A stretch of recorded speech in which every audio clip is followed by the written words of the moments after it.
कार्यकर्ता आपल्याला मिळणार आहे, एक लक्षात घ्या.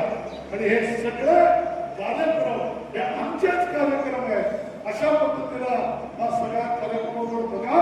उद्याच्या हा चैत्राचा महिना, यात्रा जत्रा, या सगळ्या यात्रा जत्रांचा हा महिना तुमचा भाग पाहिजे. तिथलं जे काही गावचं मंडळ आहे त्या भारतीय जनता पार्टीचे 4 कार्यकर्ते काहीतरी जबाबदारी घेत आहे, छबिना करताय, कुस्त्या भरवताय, कुणी वर्गणी गोळा करताय, दिसू द्या. नाहीतर ते सगळं काम करतात दुसरे आणि भाजपचे कार्यकर्ते कुठं घरामध्ये. अशाने पक्ष वाढत नसतं रे बाबा. नीट लक्षात घ्या. जेव्हा झिजावं लागतं, वेळ द्यावा लागतो, कष्ट घ्यावे लागते.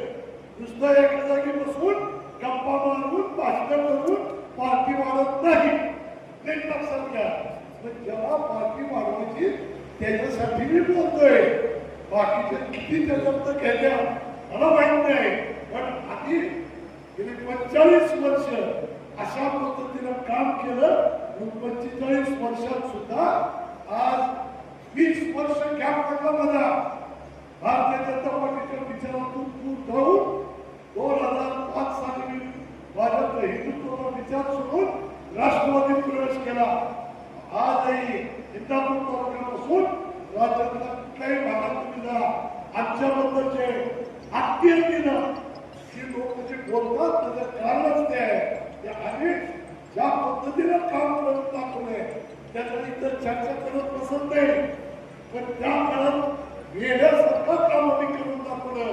म्हणून आजही लोकांच्या मनामध्ये आमच्याबद्दल एक आदर तुम्हाला पाहायला मिळतो. तो आदर ते प्रेम असंच आलेलं नाही. त्या बोलतो म्हणून माझ्या बरोबर आले असं नाही. हे अनेक तरुण कार्यकर्त्यांना माहीत नाही.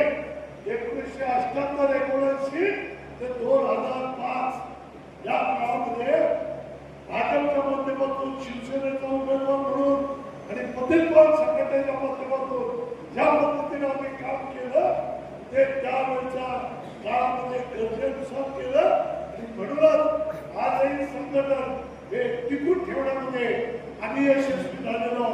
म्हणून मी आपल्या सर्व पदाधिकारी कार्यकर्त्यांनी या ठिकाणी सांगतो की जिल्हा परिषद गटवाईज बैठकांचं निमंत्रण तुम्ही ठरवायची बैठक आम्ही येणार आहोत. त्या ठिकाणी बसून ग्रामपंचायतीचं नियोजन, पक्ष संघटना तिथं वाढवताना येत असणाऱ्या अडचणी त्या भागात